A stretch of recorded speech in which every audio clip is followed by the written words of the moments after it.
I'm really happy to be here. Thank you for the invitation, Joseph, to come talk to this group. This is a new group to me. I am relatively new to the insights industry, but have been in marketing communications again for many years, and have had the opportunity to work at the directions group for a while now to understand, how we're serving our clients with insights and different types of insights, maybe then sometimes thinking about things in a little bit of a different way. So that's what I'm here to talk about and give you a little bit of a preview, the 10-minute version of Farmer of the Future, and ultimately how integrated intelligence helped to redefine audience segmentation in agriculture. So I'm going to throw a lot at you at once, but we'll have time to discuss in the small groups and also ask questions as well. So if you're not already familiar with us, just a quick little highlight. The Directions Group, we are an strategic insights firm, helping businesses grow, innovate, and differentiate themselves in the marketplace through integrated intelligence. And many people ask, okay, what is integrated intelligence? What does that mean? There are many different definitions, but one of the ways that we look at it is it's really easy to fall into silos of information and data where we're only looking at single points of time. We are, looking at disconnected sources of information and not always having a broader view of the marketplace, which does matter.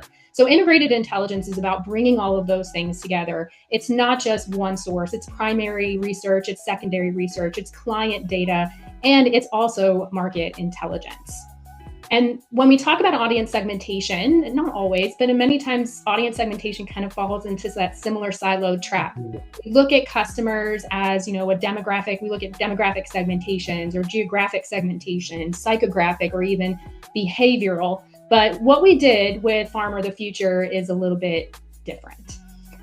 For farmers, as a specific segment, there is a lot of people who think that farmers are very similar. And in many ways they are.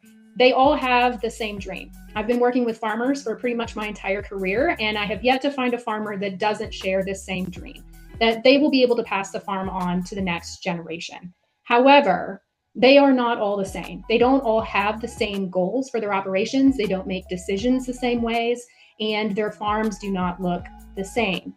And when we think about the agricultural industry, I put this slide in pretty much all of my presentations about agriculture, because for many who are not in the industry, it's easy to think that farmers simply grow the food and then it goes straight to the grocery store and to our plate. But this is a very complex industry. Even geopolitical issues can affect the prices that farmers receive for their crops that they grow in their farms. This is the simplest map that I can find anywhere of the global food system. It is a complex industry with a lot of market forces that are impacting the future of agriculture. In 2018, our team dedicated to agriculture decided to go on this journey. And this was our research question. It was this very simple but very fundamental question that impacted everybody that we were working with in agriculture. And that is, who are the farmers of the future and what would they require of us, the people who serve them? We tackled this problem in a different way. We, of course, went straight to primary research and secondary research and did all of those kind of things that you would typically do for an audience segmentation to understand farmers. But we also introduced some other techniques, such as wargaming. You might be wondering, what is a wargame? So think about wargaming as a tabletop activity that's typically putting people in teams, and they are, in many cases, taking on a persona or a specific type of person in which they are playing on a scenario. But it's a realistic scenario. It's not just necessarily made up. It's something that we think that could potentially happen to the industry at that time. And what it does is it allows people to make decisions, and for us as the researchers to understand how people are making decisions when pressured under certain circumstances from certain perspectives. We actually have invested in multiple war games over the years to help us tell and understand what's happening in agriculture. And these games are actually designed by a former retired Army colonel who did war games for the US Army. So this has brought many of those techniques into the business world. We hosted 2 war games in 2018 and 19 to help us then develop the first version of Farmer of the Future segmentation. But we didn't stop there, because another thing that we did is we learned and refined over time. We did more war games, and the war games weren't necessarily designed just to test the personas, but there's so many insights that are derived from these games that all of them were able to help us understand the market and different things that were happening over time to the industry. This is just one, and we talked a little bit about market intelligence and why that's so important to understand the environment, because you can understand the consumer and the person, but if you don't understand the world in which they're living and the market forces that are impacting their decisions, it's going to be really hard to predict their behavior in the future. Just one data point is that we're actually seeing farm consolidation happen at an accelerated rate, much faster than we actually originally predicted in 2018. And that's just one thing that we continue to track over time.